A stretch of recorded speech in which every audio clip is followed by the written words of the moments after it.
29 రాష్ట్రాల్లోని ముఖ్యమంత్రులకు సవాల్ విసిరారు సీఎం రేవంత్ రెడ్డి.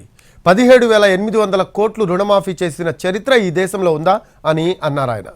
స్వాతంత్రం వచ్చినప్పటి నుంచి ఏ ప్రభుత్వం ఇలా రుణమాఫీ చేయలేదన్నారు రేవంత్ రెడ్డి.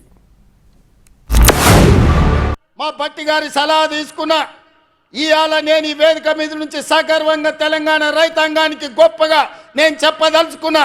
29 రాష్ట్రాలలో ఉన్న ముఖ్యమంత్రులను కానీ ప్రధానమంత్రి నరేంద్ర మోడీని కల్వకుంట్ల చంద్రశేఖరరావును సవాలు విసురుతున్నా.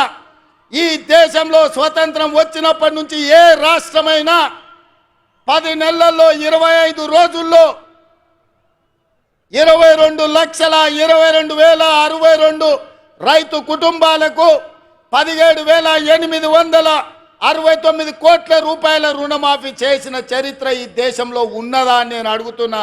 చర్చలకు మీరు సిద్ధంగా ఉన్నారా నరేంద్ర మోడీ గారు అని నేను అడుగుతున్నా. ₹1,00,000 మాఫీ చేస్తామని హామీని గాలికి వదిలేశారన్నారు సీఎం రేవంత్ రెడ్డి. మొదటి 4 సంవత్సరాలు అనా పైసా ఇవ్వలేదన్నారు. ఔటర్ రింగ్ రోడ్డును అమ్మి 11,000 కోట్లు రైతులు ఖాతాలు వేశారు అన్నారు.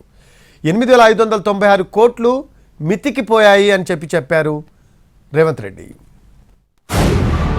10 సంవత్సరాలు మొదటి 5 సంవత్సరాలు ₹1,00,000 రుణమాఫీ చేస్తా అన్నాడు.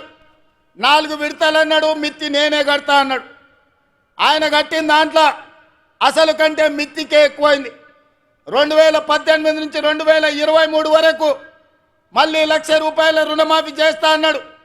మొదటి 4 సంవత్సరాలు అనా పైసా కూడా ఇవ్వలే.